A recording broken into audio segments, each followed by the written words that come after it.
In the dimly lit psychology department of Riverside University, 17-year-old Emma Mitchell nervously fidgeted with her backpack strap. The flyer she'd found promised good money for student volunteers in a psychological study, money she desperately needed for college applications.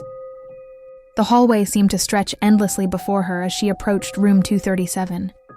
Professor Harrison Wells had been conducting research in behavioral psychology for over 3 decades. His silver hair and wire-rimmed glasses gave him an air of distinguished authority, but there was something in his smile that made Emma's skin prickle when she first shook his hand. If only she'd listened to that instinct. The study explores the therapeutic applications of hypnosis, he explained, his voice smooth as aged whiskey. Nothing to be concerned about, you'll be perfectly safe. The consent forms seemed standard enough, though Emma barely skimmed them before signing. She needed that money. The session started innocently. Simple relaxation exercises, counting backward, focusing on his pocket watch as it swung like a pendulum. But with each visit, something changed. The suggestions became more intimate. The way he spoke to her shifted, his voice taking on a darker timbre that seemed to bypass her conscious mind entirely. Emma began having dreams about him. At first, they disturbed her, but gradually they became something she looked forward to.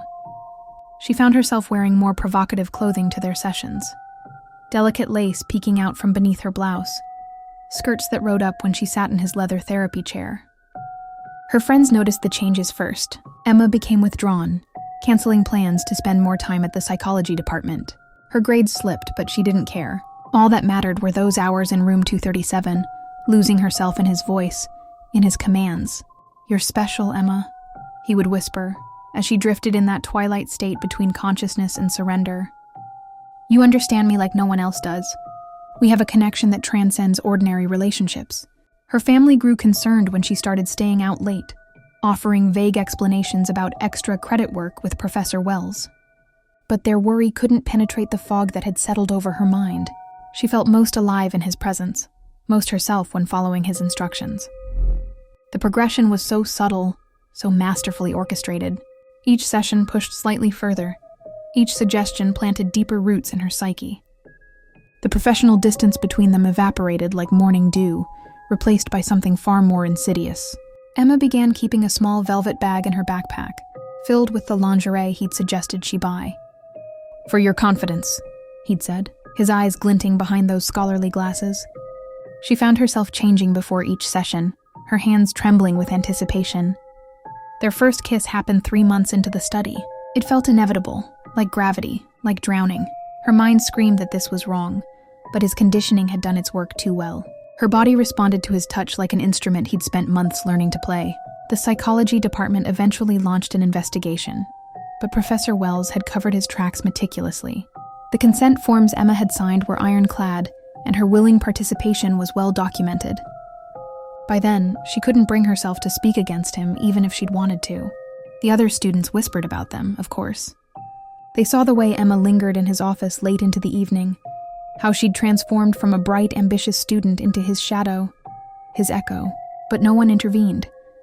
Perhaps they were afraid to confront the darkness that had taken root in room 237.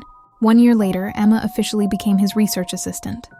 She moved into his Victorian house on the outskirts of town, where the shadows seemed longer, and the air itself felt charged with forbidden knowledge. Her family's protests fell on deaf ears. She was exactly where she wanted to be. Professor Wells continued his research, attracting new volunteers with promises of generous compensation, and Emma helped him, her once bright eyes now holding the same predatory gleam as his. She knew what would happen to these fresh-faced students, but that knowledge only excited her now. After all, she'd learned from the best how to manipulate minds, how to bend wills until they broke. The student had become the master's perfect companion, and together they created their own dark version of happiness. In the end, the experiment had been a complete success, just not the one listed in the university's records. Professor Wells had proven that with enough patience and skill, a person's entire identity could be reconstructed, reshaped into something entirely new. Emma was his living proof, his masterpiece of psychological manipulation.